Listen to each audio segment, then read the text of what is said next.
혁명의 동지라는 제목으로 오늘 말씀을 묵상하도록 하겠습니다. 자, 이제 오늘 1절에 보니까 누가 지금 이 편지를 쓰고 있습니까? 그리스도 예수를 위하여 갇힌 자 된 바울과 및 형제 디모데는 이렇게 편지를 쓰고 있습니다. 자, 그럼 누구에게 편지를 보냅니까? 우리의 사랑을 받는 자요 동역자인 빌레몬과 빌레몬. 그 다음에 2절에 자매 아비아와 그리고 우리와 함께 병사된 아키뽀와 그리고 내 집에 있는 교회에 편지하노니 이렇게 이야기를 합니다. 자, 보니까 알 수 있는 게 2절의 끝에 네 집에 있는 교회에 편지하노니 라고 하는 걸 봐서 이 당시 초대교회에 내 집에 있는 교회라고 했기 때문에 빌레몬이 자신의 집을 이렇게 내어주어서 지금 모이고 있다, 교회로 모이고 있다라고 하는 사실을 알 수가 있습니다. 특별히 이제 무슨 교회냐라고 했을 때 힌트가 이제 함께 병사된 아키뽀아라고 했는데, 이 아키뽀가 이 빌레몬서 말고 딱 한 번 나오는 게 골로새서에 나옵니다. 골로새. 그러니까 바울 사도가 골로새서 편지를 하면서 골로새에 있는 성도들에게 문안을 하고 인사를 하는데 그 중에 아키뽀가 나와요. 그러니까 이걸 통해서 우리가 알 수 있는 게 뭐냐면 빌레몬이라고 하는 이 사람은 골로새 교회의 성도였고 자신의 집을 내어주어서 골로새 지역에 있는 성도들이 이 빌레몬이라고 하는 사람의 집에 모여서 교회로 모이고 있다라고 하는 것을 우리가 알 수 있습니다. 그리고 이제 2절 앞에 보면 자매 아비아와라고 했는데 많은 이제 성경학자들이 아비아가 빌레몬의 아내일 것이다 이렇게 이야기를 합니다.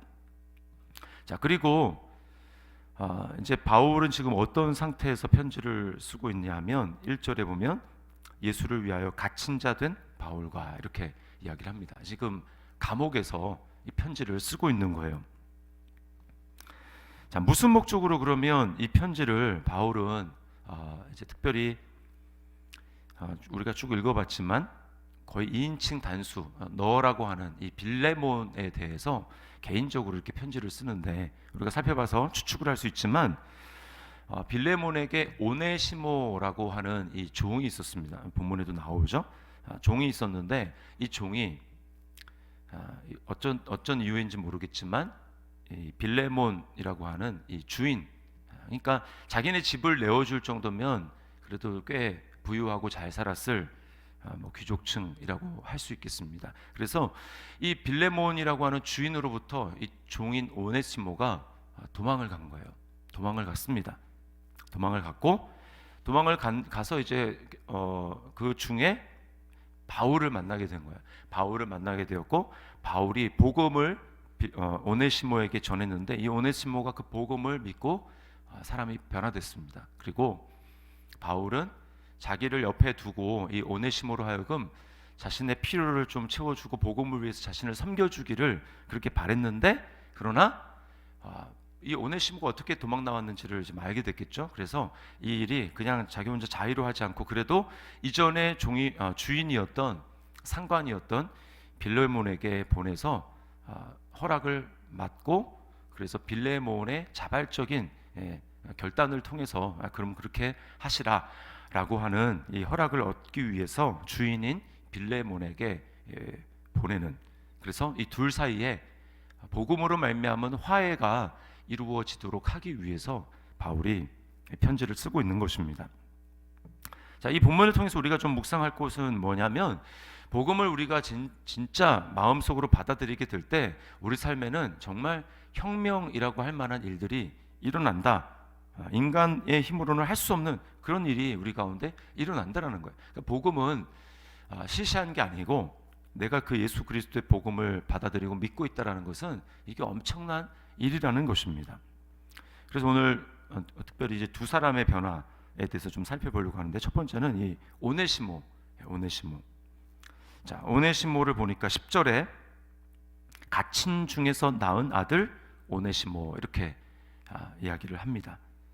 자, 그러니까 바울이 갇힌 중에 지금도 편지를 쓰고 있는데 로마 감옥에 갇혀 있는데 이 낳은 아들, 이것은 혈연의 관계를 이야기하는 것이 아니고 바울이 결혼을 하지 않았죠. 그러니까 복음을 통해서 오네시모를 낳았다, 영적으로 낳았다 나았다라고 하는 것을 알 수 있습니다. 그래서 이 나았다라고 하는 이 표현을 바울 사도는 고린도 교회 성도들 향해서 써요. 내가 복음으로 너희를 낳았다 이렇게 표현하고 있거든요. 그러니까 이 오네시모는 누구냐면 바울이 갇혀 있을 때 복음을 전해서 그를 예수 믿게 한 복음의 아들이라고 할 수 있는 거예요. 영접을 한 것입니다. 자, 어떤 변화가 있었는가? 11절에 보니까 그가 전에는 네게 무익하였으나 이제는 나와 네게 유익하다. 이 오네시모라고 하는 뜻이 뭐냐? 유익하다라고 하는 뜻입니다. 그러니까 전에는 뭐예요? 예수님을 바울이 전하는 복음을 듣고 예수님을 믿기 전에는 무익한 자였습니다. 이름이랑 정반대의 삶을 사는 사람이었죠. 그러나 예수의 복음을 받아들이고 믿고 나다 보니까 어떻게 됐어요? 바울이 증언합니다. 이제는 유익한 자가 되었다. 이름에 걸맞는 자, 그런 사람이 된 거예요. 자, 그리고 또 12절에 보니까 내게 그를 돌려보느니 그는 내 신복이라. 바울에게 많은 사람이 있었지만, 동역자가 있었지만 이 복음을 받아들이고 영적인 바울의 아들이라고 칭하는 이 오네시모는 신복이라고 합니다. 신복. 아무에게나 신복이라고 하지 않죠. 그 정도로 이 오네시모는 내가 보증할 만하고 하고 복음으로 변화된 것을 내가 증언한다라고 할 정도로 그렇게 변화가 되었다라는 것입니다. 그 다음에 또 그 결정적인 증거가 뭐냐면 내게 그를 돌려보내니. 돌려보낸다. 여러분, 이 당시에 종이 도망을 갔다가 주인에게 다시 돌아간다. 뭘 감수해야 될까요? 아무리 이 빌레몬이라고 하는 주인이 예수님을 믿는 사람이라고는 하지만 어떻게 나올지 아무도 모르잖아요. 그러니까 종은 그 당시에 로마 시대에서는 재산 목록입니다. 그러니까 돌아갔다가 만약에 주인이 기분이 나쁘다 그러면 죽여도 할 말이 없는 거죠. 도망간 노예 죽여도 할 말이 없습니다. 근데 이제 바울 사도는 뭐라고 하는 거예요? 내게 그를 돌려보내노니. 그러니까 오네시모가 여기에 순종한다라는 것이죠. 그러니까 자신의 목숨을 걸고 내가 예수를 위해서 이렇게 화해하는 것이 복음을 위해서 마땅하다라고 한다면 내가 그 모든 위험을 감수하고 그렇게 하겠습니다. 순종하겠습니다. 라고 하면서 지금 그가 주인인 빌레몬에게로 돌아가고 있는 그런 것입니다. 복음에 관한 결단이요, 순종인 것이죠. 여러분, 우리가 바로 이런 변화가 우리에게 있다라는 것입니다. 예수 그리스도를 믿음으로 말미암아 내가 이렇게 하는 것이 용서를 구하는 것이고 화해를 하기 위해서 주님이 나에게 그것을 원하시는 일이라면 마땅히 내가 그 위험과 또 내게 있을 수 있는 그것 때문에 있을 수 있는 손해 내가 넉넉히 충분히 마땅히 감수하겠습니다. 이것이 바로 복음이 낳은 변화라고 하는 거예요. 지금 오네시모는 그렇게 순종하고 결단하고 있다라는 것입니다. 자, 그럼 빌레몬은 어떤가? 빌레몬, 주인인 빌레몬. 자, 16절 말씀해 보세요. 이후로는 종과 같이 대하지 아니하고 종 이상으로 곧 사랑받는 형제로 둘차라. 내게 특별히 그러하거든 하물며 육신과 주 안에서 상관된 내게랴. 이렇게 이야기를 하고 있습니다. 자, 이게 뭐예요? 사랑받는 형제로 오네시모가 돌아오거든 그렇게 대해라.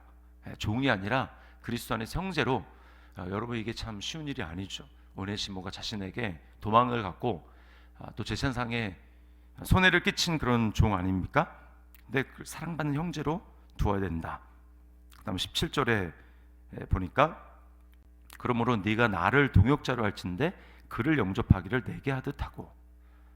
바울 사도를 영접하듯이 내 신복인 이 오네시모를 내가 돌려보내는데 나를 영접하는 것처럼 그를 대해라. 여러분, 이게 어떻게 가능하겠습니까? 이거는 완전히 그 바라보는 시각이 예수 그리스도의 은혜의 시각으로 완전히 변화되지 않으면 불가능한 일입니다. 그렇죠? 바울 사도를 영접하듯이 그를 영접하려는 거예요. 그 다음에 18절입니다. 이렇게 그가 만일 네게 불의를 하였거나 네게 빚진 것이 있으면, 빚졌다는 얘기입니다. 불의를 행했다는 얘기예요. 그것을 내 앞으로 계산하라. 내 앞으로. 바울인 나한테 달아라. 그게 무슨 말입니까? 바울한테 만약에 설사 달아났다고 해요. 그러면 빌레몬이 바울, 이제 나중에 보면 알겠지만 바울을 통해서 이 빌레몬도 예수님을 믿게 된 것입니다. 그러면 바울한테 받겠습니까? 예, 바울한테 달아놓고 당신한테 내가 달아놨으니까 내 종인 이 오네시모가 나한테 한 그 모든 것 당신이 갚아주십시오라고 이야기를 하겠느냐는 말이에요. 이 말은 뭐냐? 다 없는 걸로 하라, 이런 얘기랑 똑같습니다. 또 21절 말씀해 보세요. 나는 네가 순종할 것을 확신함으로 네게 썼노니 네가 내게 말한 것보다 더 행할 줄을 아노라. 예, 바울은 이 빌레몬이 자신이 지금 요구하고 있는 것을 순종할 것을 확신했다고 이야기를 해요. 그리고 뭐라고 합니까? 더 행할 줄을 아노라. 내가 지금 너에게 이렇게 얘기한 것보다 더 행할 줄을 아노라. 이게 뭘 의미할까요? 뭐를 쓰는 걸까요? 이거는 그 해방시킬 것을 얘기를 하는 것입니다. 오네시모를 돌려보내는데 나처럼 영접할 뿐만 아니라 이제는 그를 자유롭게 로마 법에 따라서 노예로 너에게 이렇게 두지 말고 자유롭게 해라. 대단한 이 요구입니다. 요구. 왜 그렇게 하라는 것입니까? 10절에 보니까 13절에 그를 내게 머물러 있게 하여 내 복음을 위하여 갇힌 중에서 네 대신 나를 섬기게 하고자 하나. 그러니까 바울 옆에서 이 신복된 오네시모를 좀 이렇게 복음을 위해서 나가 필요하니까 나를 좀 섬길 수 있도록 그렇게 그런 목적을 가지고 바울이 얘기하는 거예요. 그리고 또 21절이 아니고요. 15절에 보니까 아마 그가 잠시 떠나게 된 것은 오네시모를 얘기하는 겁니다. 너로 하여금 그를 영원히 두게 함이리니, 영원히 죽을 때까지 내 옆에 두려고 너한테 잠시 이제 떠나보낸다라고 하는 것입니다. 여러분, 이게 놀랍지 않습니까? 이때가 언제입니까? 이때가 그 노예 해방을 링컨이 선언한 지 한 1800년 전입니다. 1800년 전에. 그리고 로마가 그 당시에 귀족 제도를 나라의 법으로 인정한 그런 시대에 지금 이러한 일을 요구를 하는 거예요. 요구를. 그리고 그런 일이 실제로 이루어지고 있다라는 것입니다. 세상은 혁명을 일으키죠. 공산주의 혁명, 레닌 혁명, 이게 뭡니까? 피해 혁명입니다. 부르주아와 프롤레타리아가 서로 대적해서 이것을 무력으로 우리가 뒤집어 엎어야 된다라고 한 것이 이 세상에 있는 공산주의 혁명 아닙니까? 그래도 그 혁명을 제대로 이루지 못했어요. 그러나 지금 복음 안에서는 어떤 혁명이 일어나고 있습니까? 제도가, 나라가 정한 그 법을 뛰어넘는 그것을 그리스도의 법으로 성취하고, 종이었던 자는 주인에게 자신의 목숨을 걸고 용서를 구하고, 그리고 주인이었던 자는 그리스도의 사랑의 법 안에서 종인 형제를 정말 형제로 대하고 그냥 그를 놓아주는, 자유롭게 하는 놀라운 혁명이 지금 그리스도의 법 안에서, 복음 안에서, 하나님의 은혜의 법 안에서 이루어지고 있다라는 거예요. 여러분, 이것이 어떻게 가능합니까? 이게 바로 오직 그리스도 안에서만 가능한 거예요. 그리스도가 어떤 일을 하셨기 때문입니까? 우리 모든 육체의, 그리스도를 믿는 모든 육체의 상관된 그리스도께서, 그분은 단지 주인만이 아니라 우리 영혼의 창조자 아니십니까? 그렇죠? 오네시모와 빌레몬은 창조주와 피조물의 관계가 아닙니다. 그냥 똑같은 피조물이에요. 인간이에요. 그러나 우리 모든 인간들을 창조하신 창조자 하나님 그리스도, 그분께서 우리를 위해서 이 땅에 오셨습니다. 우리는 그분에게 반역했어요. 그렇지 않습니까? 하나님을 하나님으로, 그분을 하나님으로 인정하지도 않았고 내 인생의 주인이라고 인정한 적이 없습니다. 예수님을 믿기 전까지. 그리고 그분에게 빚졌죠. 우리가 주기도문에서 날마다 고백하는 게 무엇입니까? 우리가 우리에게 죄 지은 자를, 그 원문에는 빚입니다. 빚. 우리가 우리에게 빚진 자를 사하여 준 것처럼 우리 빚을 사해 주십시오. 우리는 하나님 앞에 엄청난 빚을 졌어요. 어떤 빚을 졌습니까? 목숨의 빚을, 반역의 죄를. 그래서 영원히 형벌을 받고 지옥의 형벌을 받아야 될 그 빚을 진 사람들이에요. 그런데 예수님은 우리에게 오셔서 빚을 내놓으라고, 우리에게 요구하기 위해서 이 땅에 오신 것이 아니고 그 빚을 다 자신에게로 돌렸습니다. 오늘 빌레몬에게 바울 사도가 그 빚을 나에게로 다 돌려라, 달아놓으라 라고 얘기하는 것처럼 예수님은 우리의 모든 그 빚을 예수님에게로 다 돌리셨어요. 그리고 반역자인 우리를 대신해서 십자가에서 그 빚을 주님이 대신 죽으심으로 청산을 하셨습니다. 그것이 바로 그리스도가 우리를 위해서 행하신 일이에요. 여러분, 우리는 이것을 성령으로 말미암아 알게 되었고, 이것이 정말 놀라운 그 주님이 나를 위해서 베풀어 주신 사랑이구나라고 하는 것을 우리는 깨닫고 받아들이고 믿고 우리의 영혼이 거듭난 사람들입니다. 우리가 정말 이런 은혜를, 정말 내가 그런 사람, 내가 예수님을 믿기 전에 나는 반역자였고 나는 하나님께 대해서 나는 영원히 멸망받을 그런 다 갚을 수 없는, 평생 갚아도 갚을 수 없는 그런 엄청난 빚을 내가 졌습니다 라고 하는 것을 정말 우리가 그런 존재라는 것을 인정한다면, 여러분 마태복음에서 얘기하지 않습니까? 1만 달란트, 갚을 수 없는 돈이야. 그러면 100데나리온 그것을 내게 빚진 그 형제를 과연 용서하지 못하겠는가? 여러분, 그러므로 우리가 용서를 정말 나는 당신에게 이런 잘못했습니다 라고 용서를 구하는 것, 자존심을 내려놓고 용서를 구하는 것, 희생을 각오하고 용서를 구하는 것, 또 반면에 그 용서 구함을 내가 받았을 때 그것을 그리스도의 사랑으로 용서한다라는 것, 이것이야말로 내가 은혜 받은 자라는 것을 증명하는 것입니다. 용서 구하고 용서를 하고, 이게 바로 은혜를 받은 자로서 살아가는 방식이라는 거예요. 반면에 용서를 하지 못하겠다, 그 자체가 뭐를 보여주는 겁니까?